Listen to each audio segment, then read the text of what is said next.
کے برابر اجر ٹھیک نہیں. کوئی عام سے عام نیکی بھی ہے، آپ پتھر جو ہے وہ رستے سے ہٹا دیں، وہ بھی فرض ادا کرنے کے برابر اجر نہیں. فرمایا نبی کریم صلی اللہ علیہ وسلم ومن ادى فریضۃ فیہ کان کمن ادى 70 فریضۃ فیما سوا. فرمایا جو شخص رمضان میں فرض ادا کرے گا وہ غیر رمضان کے 70 فرض ادا کرنے کے برابر ہے.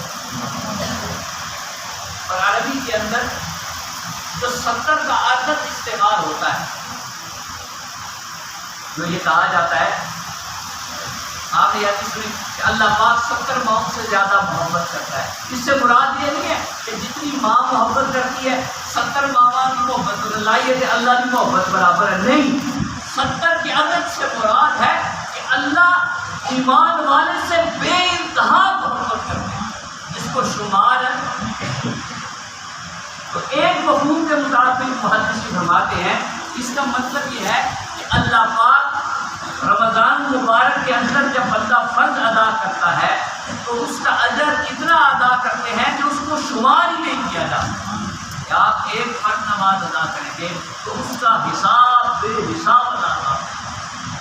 اور فرمایا وہ شہر الصبر والصبر ثوابہ الجنہ وشہر المواساۃ شہر یزاد فیہ رزق المؤمن. فرمایا یہ مہینہ